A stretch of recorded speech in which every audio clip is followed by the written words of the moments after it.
जिसे तुमने अंत समझा था, वही इस कहानी की असली शुरुआत है। स्वागत है भाग 2 में। लेकिन अचानक जंगल की धुंध फटकर एक काला साया प्रकट हुआ, किसी मानव से दोगुना ऊंचा, पर जंगल रक्षक जितना बड़ा नहीं। उसका शरीर धुएं से बना था, आंखें गड्ढों में जलती हुई लाल राख की तरह चमक रही थी। उसके चारों ओर छोटे छोटे अंधेरी छायाएं मचलती थी, जैसे वो अपने साथ पूरा अंधकार समेटे आया हो। रुद्रमाया, गार्जियन ने भारी आवाज में कहा। छाया राजा की आवाज किसी टूटती हड्डी की तरह खटकदार थी। बहुत इंतजार करवाया तुमने, रक्षक। तुम्हारी बेटियां अब मेरी होंगी। इनका जादू मेरी अमरता का मार्ग है। गार्जियन आगे बढ़ा, पर रुद्रमाया हंस पड़ा। शाप ने तुम्हें बांध दिया है, तुम मेरी शक्ति का सामना नहीं कर सकते। रुद्रमाया ने अंधेरे की लपट उठाई और उसे गार्जियन पर फेंका। लेकिन उसी क्षण चारों राजाओं ने अपनी अपनी शक्ति प्रकट की। वीरांग ने तलवार घुमाई और हिमधार सी चमक उसके चारों ओर उभरी। अरिवास ने 3 तीर एक साथ छोड़े। वे हवा में सुनहरी धार बनाते हुए अंधकार को चीरते चले गए। कर्मदेव ने अपना भाला जलती हुई लपटों के साथ घुमाया और अग्नि की दीवार खड़ी कर दी। शोमंत ने मंत्र चिन्हों को हवा में उकेर कर एक नीला काला ढाल बना दिया, जो रुद्रमाया की लपट को रोकने लगा। रुद्रमाया एक पल को चौंक उठा। मनुष्यों ने इतनी शक्ति कहां से पाई? गार्जियन ने कहा, ये मनुष्य नहीं, ये चुने हुए हैं। ये मेरी बेटियों के भाग्य लिखे हैं। रुद्रमाया क्रोधित हो गया और पास की छाया से एक विशाल दैत्य पैदा किया। धुआं और छाया से बना, पेड़ों जितना ऊंचा। वो दैत्य गर्जना करता हुआ चारों राजाओं की ओर लपका। वीरांग ने तलवार से उसकी बाह काटी, पर छाया फिर से जुड़ गई। कर्मदेव ने भाला उसकी छाती में घूंपा, पर आग भी उसे पूरी तरह जला नहीं पाई। अरिवास के तीर उसकी देह में जाते ही धुएं बनकर गायब हो गए। शोमंत ने कहा, यह शारीरिक प्राणी नहीं, ये एक छाया है। इसे प्रकाश या पवित्र ऊर्जा ही रोक सकती है। और तभी चारों बेटियां आगे बढ़ी। आरिनी ने हवा बुलाकर अपने हाथों में नीली चमक भर ली। उस चमक से किए हर स्पर्श में छाया का हिस्सा उड़ने लगा। महिका ने लाल ऊर्जा से दैत्य को पीछे धकेला। उसकी अग्नि जैसी शक्ति छाया को कमजोर कर रही थी। सर्विका ने धरती को आदेश दिया। जड़ें दैत्य के पैरों को पकड़ने लगी। योशिता ने प्रकाश की पंखुड़ियां हवा में उड़ाई। वे छाया से टकराकर उसे तोड़ने लगी। राजाओं ने अवसर का लाभ उठाया और एक साथ प्रहार किया। 4 शक्तियों के मिलते ही वो छाया दैत्य फटकर धुआं बन गया और अंधकार में विलीन हो गया। रुद्रमाया चीखा, तुम सब एकजुट कैसे हो गए? शाप ने तुम्हें अलग अलग रखना था। गार्जियन गरजा, शाप ने मुझे बांधा है, पर इनकी किस्मत को नहीं। रुद्रमाया ने तीखी निगाहें बेटियों पर डाली। अच्छा, यदि लड़ाई यही है, तो मैं तुम्हें जड़ से मिटा दूंगा। वो तुरंत काले भंवर में बदलकर जंगल के अंदर गायब हो गया। गार्जियन ने तुरंत आदेश दिया, समय बहुत कम है। रुद्रमाया अब सीधा हमला करेगा। तुम्हें अपनी नियति स्वीकारनी होगी। बेटियों, राजाओं के साथ जाओ। उन्हें शक्ति का वो मार्ग दिखाओ जो इस वन की आत्मा से जुड़ा है। आरिनी आगे बढ़ी और राजा वीरांग की ओर देखा। हमें हवा के मंदिर तक जाना होगा, वही तुम्हारी शक्ति को तेज करेगा। महिका ने कर्मदेव की ओर कहा, तुम्हें अग्निस्रोत जागृत करना होगा। सर्विका ने अरिवास की ओर मुड़कर कहा, धरती का संतुलन तुम्हें धनुष का नया रूप देगा। योशिता ने मुस्कुराकर शोमन से कहा, और तुम्हें प्रकाश नृत्य सीखना होगा, तभी छाया पर विजय संभव है। चारों राजा पहले कभी इतने अनजाने मार्ग की ओर नहीं बढ़े थे, पर उनकी आंखों में अब भय नहीं था। उनमें दायित्व था, जिज्ञासा थी, और बेटियों के प्रति अनजाना आकर्षण। जंगल गार्जियन बोला, अंधकार पूरी तरह लौटने से पहले तुम्हें 4 पवित्र स्थलों को जागृत करना होगा, तभी तुम रुद्रमाया के विरुद्ध खड़े हो पाओगे। जाओ, समय कम है।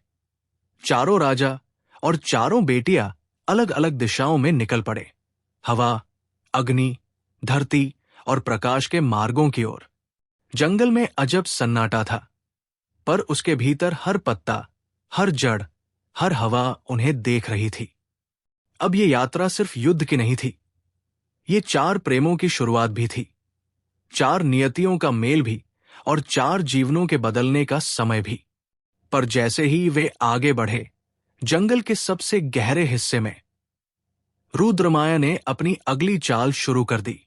जैसे ही आरिनी, महिका, सर्विका और योशिता अपने अपने राजाओं के सामने खड़ी थी, जंगल धीरे धीरे बदलने लगा।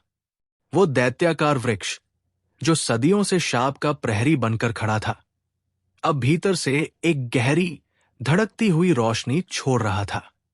जंगली रक्षक, उनका पिता, उस प्रकाश की ओर बढ़ा, मानो कोई अदृश्य शक्ति उसे खींच रही हो। चारों राजा सन्न रह गए। राजाओं ने पहली बार समझा कि ये कोई साधारण विवाह नहीं, बल्कि समय, भाग्य और बलिदान की वो गांठ है जिसे खोलते ही जंगल की नियति बदल जाएगी। जंगल रक्षक ने अपनी भारी, गूंजती आवाज में कहा, चारों राजाओं, चारों राज्य और मेरी चार बेटियां, आज ये सब केवल विवाह नहीं, बल्कि प्राचीन संतुलन का पुनर्जन्म है। चारों राजा विनम्रता से सिर झुकाकर खड़े रहे, क्योंकि अब वे समझ चुके थे कि उनका आगमन संयोग नहीं, बल्कि चुना हुआ विदापद था। अचानक धरती के नीचे से कंपन उठा, जैसे कोई विशाल शक्ति जाग रही हो। जंगल की जड़ों के भीतर से एक पुरानी आत्मा प्रकट हुई। वो वही ऋषि थे जिन्होंने हजारों वर्ष पहले रक्षक को शाप दिया था। उनका रूप प्रकाशित, श्वेत और धुंध जैसा था। उन्होंने कहा, जंगली रक्षक, तुम्हें दिया गया शाप तभी टूट सकता है जब चारों राजकुमारियां उस प्रेम और साहस के साथ विवाह करें जिसे तुमने वर्षों तक इस जंगल में बोकर पाला है। लेकिन परीक्षा अभी पूरी नहीं हुई है। ये सुनते ही चारों बेटियां आगे बढ़ी। आरिनी के चारों ओर हरी चमकती पत्तियां घूमने लगी। महिका के आसपास लाल कणों का दीप जैसा प्रकाश नाच उठा। सर्विका के पीछे नीलिमा का प्रवाह बहा और योशिता के पैरों के नीचे हल्का गुलाबी उजाला फैल गया। ऋषि ने हाथ उठाया और उनके सामने चार अग्नि चक्र प्रकट हुए। जो राजा इन अग्नि चक्रों को बिना शक्ति का उपयोग किए केवल अपने साहस और निष्ठा से पार करेगा, वही विवाह का अधिकारी होगा। चारों राजाओं ने गहरी सांस ली और आगे बढ़े। पहला चक्र राजा वीरंग के सामने आया। तेज हवाएं, ओले, बर्फ का तूफान, मानो स्वयं उत्तर पर्वतों का प्रकोप उसके सामने खड़ा था। लेकिन उसने अपनी ढाल को जमीन में टिकाया और आगे बढ़ता गया। उसकी सांस रुक रही थी, शरीर सुन्न हो रहा था, फिर भी उसकी आंखें केवल आरिनी को खोज रही थी। अंततः वो चक्र पार कर गया और आरिनी की आंखों में गर्व की ज्वाला जल उठी। दूसरा अग्नि चक्र राजा अरिवस के सामने आया। ये चक्र धनुर्विद्या के भ्रमों से भरा था। सैकड़ों तीरों की छाया एक साथ उस पर बरस रही थी। अरिवस हर भ्रम को समझता गया, हर तीर को पहचानता गया और अंत में एक रोशनी की धारा बनाते हुए उस चक्र को चीर गया। महिका मुस्कराई। उसकी आंखों में पहली बार किसी के लिए सम्मान की चमक उठी। तीसरा अग्नि चक्र राजा कर्मदेव के सामने आया।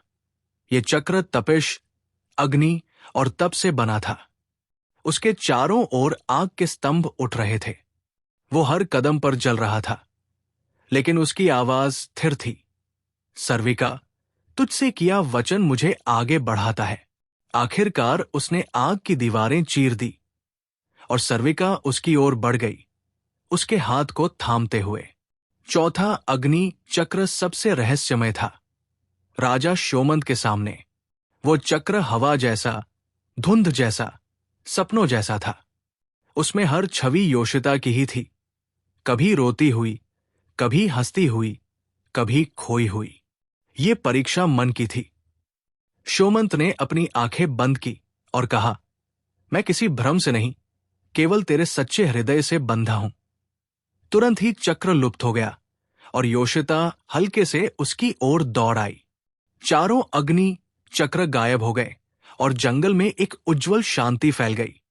ऋषि ने कहा, चारों राजा योग्य हैं। अब विवाह संस्कार से शाप पूरा टूटेगा। उसी क्षण जंगल रक्षक की देह चमकने लगी। वानर, पशु, वृक्ष सब एक साथ मंत्र गर्जना करने लगे, मानो पूरी प्रकृति विवाह का साक्षी बन खड़ी हो। विवाह की वेदी जड़े और पुष्पों से बनी थी। झरने की ध्वनि संगीत बनकर गूंज रही थी। चारों बहनें अपने अपने राजाओं के साथ खड़ी थी। आरिनी का आभा तेज पन्ना हरा था।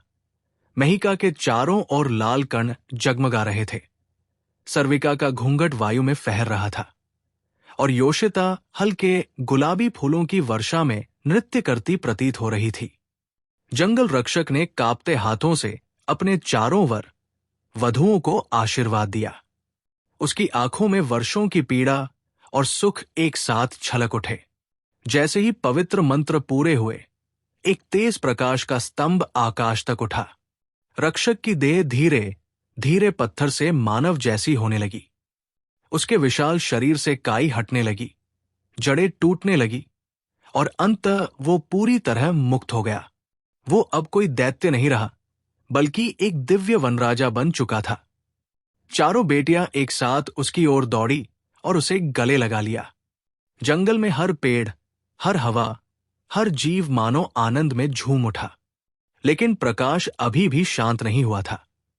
ऋषि ने कहा, शाप के टूटने का अर्थ है कि अब जंगल अपनी नई नियति चुन सकता है।